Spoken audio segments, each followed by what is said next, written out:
Hello and welcome once again to this Red Gaming Tech video. Myself, Marzo. I'm here with something slightly different, and this is going to be a bit of a thing from now on, where every now and again, if there's some gaming news that interests me, you're going to be getting a 100% gaming news focused video. Don't worry, the tech news is not going anywhere from myself or Paul, of course. That is still our focus, but there's been quite a lot of going on in the gaming world lately. I'm not going to talk too much about E3, but we kind of do have the dregs of some bits that were announced at E3. The first of which is actually going to be Cyberpunk 2077. Now, I have to say, I think Cyberpunk 2077 had one of the best reveals at E3, just because, you know, Keanu Reeves is amazing. He's way too pure for this world, it feels like. And honestly, all that aside, the game just looks awesome. I can't wait to play it, and hypes that we finally have a release date. However, we have something rather interesting that has now been confirmed by CD Projekt Red, and this is actually based on the feedback from those who played the demo back at E3 2018. Basically, on that particular build, you could not complete the game as a pacifist. But based on the feedback from people who played that demo, that is now possible if perhaps you wanted to try a pacifist run of the game. And a comment here from the lead quest designer, Paul Sasko, who said, quote, "Yes, that was a feedback from you guys actually, because the surveys we got from you guys, we always check that, we really check them, and there was something that was appearing there, and we were like, we can cover it actually, it's just a bit more work, and we can figure it out." And we made the decision, okay, screw it, let's just support it completely in every quest, every side quest, minor quest, every street story, absolutely, literally every possible scenario you don't have to kill. And I'm sure some of you out there are thinking the same thing that I am, that is none other than Deus Ex, and how that was very much an option back in the day. And personally, I probably won't be doing this because, to be honest, I don't have the patience, but it is awesome to see the option being added nonetheless. Less awesome, however, is some shenanigans with Shenmue 3. So, there's been a lot, and I do mean a lot, of controversy surrounding the Epic Games Store lately due to various concerns that I have covered pretty much ad nauseum, and I'm sure many of you are familiar with what I'm talking about. I'm not going to talk too much about what's been going on, but due to that controversy, a lot of people have not liked Epic Games purchasing timed exclusivity rights to various titles, and unfortunately Shenmue 3 is now one of them, despite the fact that, of course, it was kickstarted. In fact, one of the most, if not the most, successful Kickstarter before Kickstarter really started to go down the drain. And we now have the news that when it launches on PC, Shenmue 3 is going to be an Epic Games Store exclusive, and unsurprisingly, the Kickstarter page was inundated with complaints, and numerous people have since requested refunds on the grounds that they were not going to be receiving the product that they pre-purchased. And unfortunately, at least at the time of recording, that is not going to happen. These refund requests are being denied. And the official reply goes, quote, "Thank you very much for contacting us. The launch was previously planned for distribution on Steam. However, it was decided together with Deep Silver after much discussion that Shenmue 3 on the Epic Games Store will be the best distribution platform option. Shenmue 3 will be distributed through the Epic Games Store and require the Epic Games Store client to activate. We apologise for sudden change in platform, however, refunds will not be granted for this change." Now, for those of you who perhaps are unfamiliar with why people are so upset about this, I'll link some threads from Reddit in the description below this video because I don't really want to spend too much time talking about it. The TLDR is their security concerns and the fact that, again, they are basically giving all this talk about trying to give competition to the PC gaming platform, which is obviously great. You know, Steam does have basically a monopoly, but the fact that, you know, they're buying all these exclusive games and all of that, and Epic Games Store is lacking in features as well, and they are being accused of being anti-consumer as well. There's a lot of stuff that people are upset about, so go check out the subreddit, which I'll link below. There's a bunch of threads there that you can give it a read if you're curious as to what's actually going on. I'm sure most of you are familiar, but a lot of people are not very best pleased by this because, well, they funded the game and they wanted a Steam key as a result.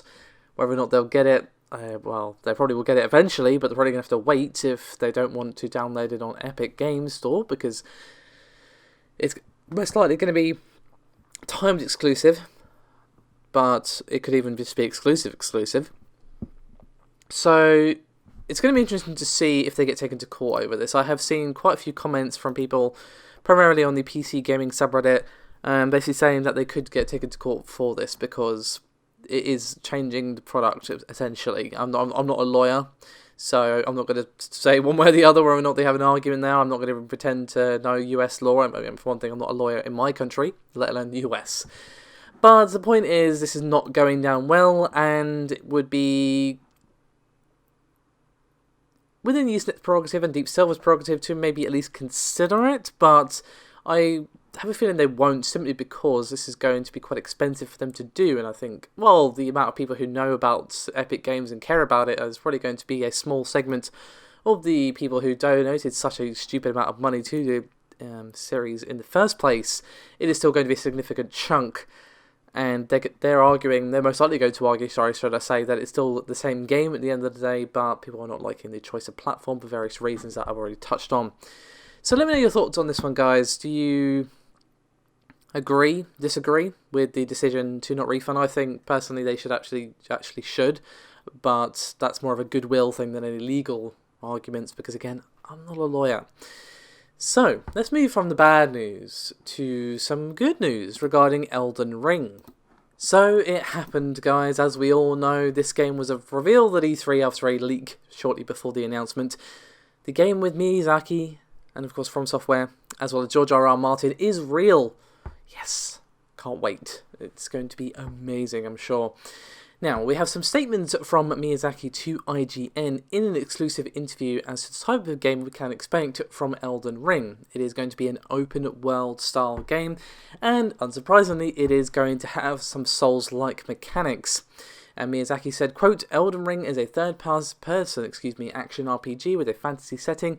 Gameplay-wise, it's heavily based on Dark Souls. However, that doesn't mean that it plays out in the same way with a more open and vast environment. The way combat plays out becomes fundamentally different.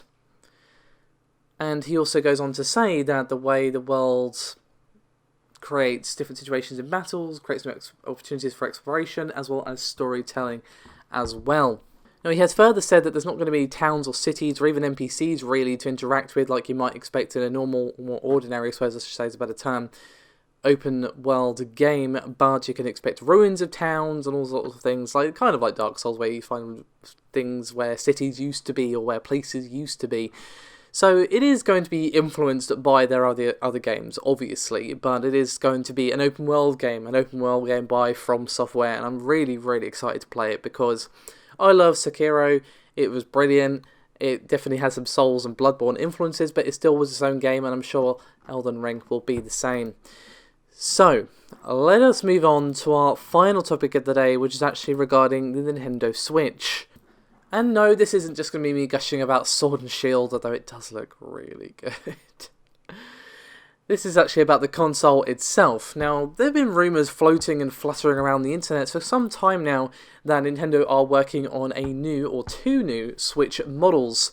And Nintendo, unsurprisingly, have not really commented one way or the other on this. But some more evidence has surfaced to arguably put in the pro column for the new Switch models. As a recent post on the Resetera forum suggested that production is actually underway. Now, they have also said that production for these two models has begun in Southeast Asia, and the post also has moved from China to Southeast Asia. Which makes sense. If Nintendo are planning on doing these two new models, they would want to move their production from China to another country if possible, given, of course, the new tariffs on imported video game goods, including consoles, actually put in place in the US. So obviously, if Nintendo can avoid paying that tariff without costing them too much more in production by moving their production to Southeast Asia out of China, then obviously they're going to do exactly that. Now obviously that is a bit of a sort of, you're reaching, you can see me stretching and reaching for that a little bit, and it is a little bit of a reach, I'm not going to lie to you, but it makes sense. And again, there is that recent post in the Resetera forums, which you can find linked in the description below this video. Personally, I think it would make perfect sense for Nintendo to do a new version of the Switch. And the Switch is selling like hotcakes, perhaps some hot lemon cakes, I'm not really sure. But regardless, it's been doing really, really well for itself, and they've done this before with literally every console that they've done, like the handheld ones. I mean, like 3DS and DS, a million different versions of each of those ones. And I know they say that it's not a handheld technically, and then technically it isn't, I suppose, but let's be real, it is being treated like the next 3DS, despite Nintendo's claims that we would not be seeing the death of the 3DS. That's pretty much what's happened, so yeah. Anywho, so yeah, it would make perfect sense for Nintendo to do this, and really hope they do. I mean, I already own a Switch, so I'm not going to get the new one unless it's like much improved, but just be good to see more Switches out there, really. Be good to see the improvements that they can make in terms of performance, perhaps durability, all that sort of stuff. What improvements would you like to see from the new Switch console, guys? Let me know your thoughts and opinions. As always, thank you so much for watching. Bye-bye.